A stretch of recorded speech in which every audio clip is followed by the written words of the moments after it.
притчи се казва, че мъдрия предвижда злото и се укрива, както и че никой не знае какво има в човека, вътре в него, освен Бог и самите нас. Някой може да познава мен толкова добре на 99,9%, но никога на 100%. Само Бог знае, само Неговия Святия Дух знае какво има вътре в нас. И затова ние много добре можем да предвидим къде са нашите слабости, къде бихме паднали. Ние го знаем това, ние си знаем слабостите, било то пороци, депресия или каквото и да е друго. И затова ние имаме силата да воюваме със Словото. И когато дойде мисъл, идва нощен страх, веднага атакуваме със Словото. Няма нощен страх, защото Господ ще пази твоя сън, ще бди. Когато си помислим, че няма да стигнат пари, че човек ще бъде оставен в трудно положение, веднага Словото. Бог не оставя животните, птиците, как ще остави своите деца? Когато си мислим, че ще умрем, Бог казва: не, ще живеете, ще разказвате за моята слава.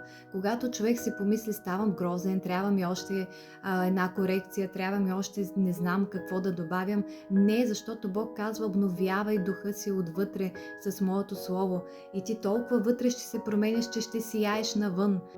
И сега е декември, края на годината, и си спомням как винаги аз си правих vision board с моите там желания, лепях си телефони, екскурзии, в което няма нищо лошо. И в един момент тези неща започнаха да се случват, обаче аз пак не бях доволна, пак нещо не стигаше. Докато в един момент, една година, аз не разкъсах този vision board и на един бял лист просто написах God's vision for my life и оставих Бог да твори своя план в моя живот. И тогава вече ние може да видим как се случват чудеса.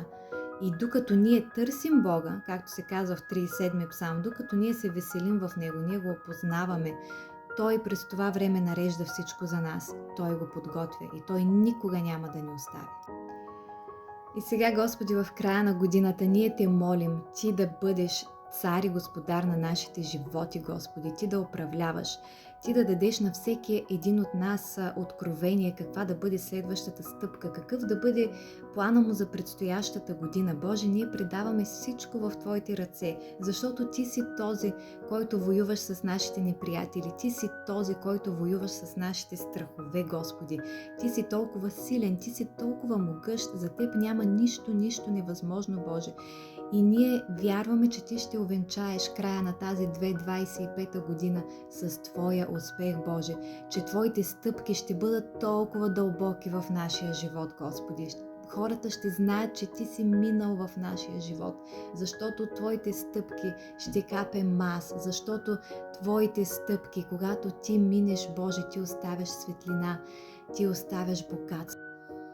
И ние Ти благодарим, Господи, за хората, които с години са отлагали своите мечти, са чувствали живота си като затлачен, като спрял. Ние Ти благодарим, че Ти отпушваш тези животи, Ти изваждаш потенциала на хората навън и той ще бъде за Твоя слава. И тези хора ще бъдат благословени във всичко, което правят, че Ти премахваш страховете им, Господи, Ти ги поставяш на равни пътеки, на високи места, Ти водиш стъпките им и през следващата година те ще вървят по Твоя прав път, Господи, защото Ти си казал, че Ти единствен си пътя, истината и живота. И ние вярваме за това. Ние молим всичко това в името на Отца, Сина и Святия Дух.